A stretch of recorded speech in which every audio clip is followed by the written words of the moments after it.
실명 상태가 되는 거예요. 망막 주변에 구멍이 없는지, 망막 박리가 없는지를 확인을 꼭 해보실 것을 추천드립니다. 안녕하세요. 첫눈의 안과 윤삼영 원장입니다. 혹시 보셨어요? 이경규의 경이로운 습관 14편. 자, 제가 출연을 했던 재미있는 방송이니까 혹시 보시지 못했다면 한번 보시면 좋을 것 같습니다. 유익한 내용도 많이 포함이 되어 있습니다. SBS에서 섭외가 와서 즐겁고 재미있게 촬영을 했습니다.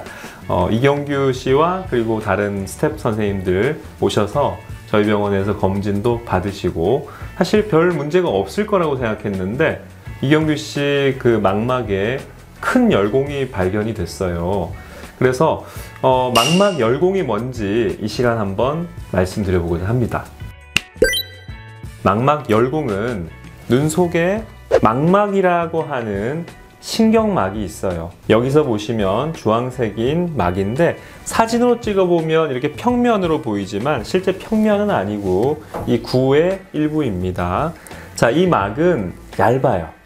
얇고 뇌로 연결되는 그런 신경이 많이 분포가 되어 있는데 특히 근시가 있는 분들은 근시가 있으면 눈이 이렇게 커지거든요. 눈이 길어지면서 전체적으로 망막이 얇아집니다. 풍선을 한번 불어보시면 풍선이 작을 때는 단위 면적당 고무 두께가 좀 두껍지만 풍선이 크게 불면 굉장히 얇아지겠죠. 쉽게 터지겠죠. 그래서 망막이 얇아지게 되면 쉽게 구멍도 나고 찢어지기도 합니다. 여기에 보면 구멍이 있는데 이 구멍이 처음에는 아무 증상이 없을 수 있어요. 근데 그 구멍 안으로 유리체라고 하는 투명한 젤리가 눈 속에 차 있는데 그게 서서히 액화가 되면서 물로 바뀝니다.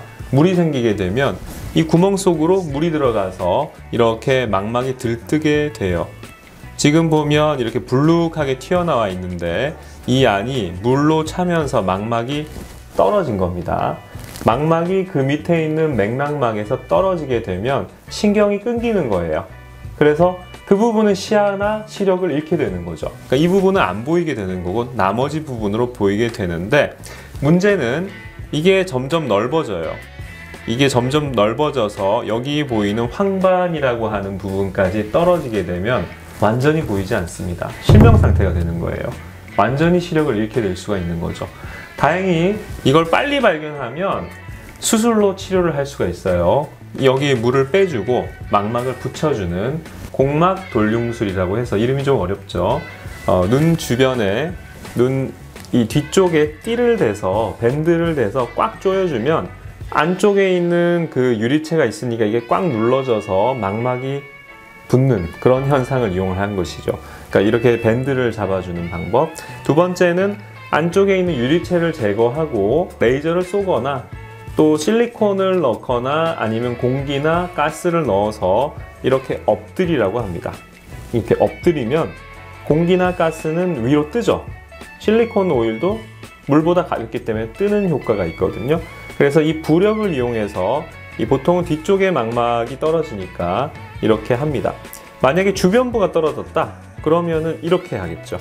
그래서 위치에 따라서 좀 포지션을 다르게 할 수가 있는데 수술하는 것도 조금 길고 좀 복잡한 수술이지만 수술 후에 간단하게 일상생활로 복귀할 수가 없고 계속 엎드려 계셔야 되거나 특정 포지션을 취해야 되기 때문에 수술이 좀 굉장히 힘들고 또 회복 기간도 좀 오래 걸릴 수 있다 이렇게 보시면 됩니다. 그래서 이렇게까지 되기 전에 이경규 씨처럼 망막에 구멍만 있을 때 치료를 하는 게 베스트죠.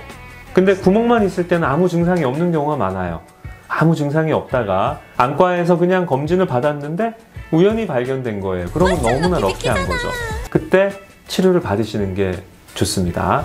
나중에 큰 사고를 방지하기 위해서 구독과 좋아요, 알림 설정 부탁드리겠습니다. 일단 이런 안과적인 검진이 특히나 40대 이후 또 불빛이 번쩍거리거나 눈에 떠다니는 게 많이 보이는 비문증이 생기거나 그런 경우는 빨리 검진을 받아보시고 망막 주변에 구멍이 없는지, 망막 박리가 없는지를 확인을 꼭 해보실 것을 추천드립니다.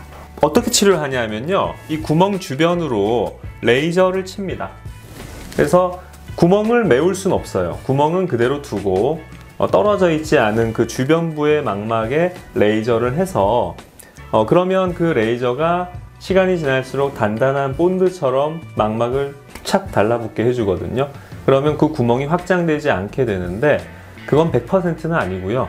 그 강한 힘을 받게 되면 결국 그 베리어도 깨지는 수가 있어요. 100% 예방되지 않을 수도 있기 때문에 정기적인 망막 검진이 필요하고, 대한안과학회에서는요 40세 이상의 성인에게서는 1년에 한 번 정도는 최소한 아무 이상이 없더라도 안과 검진을 받아보실 것을 추천드립니다. 왜냐하면 대부분 모든 질환이 나이가 증가함에 따라 생기는데, 연령 관련 황반변성, 황반변성이라고 들어보셨죠? 그것도 그렇고 녹내장, 백내장, 또 이런 망막의 질환들까지 나도 모르게 생길 수 있고 병을 키웠을 때는 치료가 커질 수 있기 때문에 1년에 한 번은 꼭 검진을 받아보시고, 만약에 조금이라도 이상한 병변이 있으면 그 의사 선생님께서 6개월 또는 3개월 이렇게 언제마다 보자고 말씀을 주실 겁니다.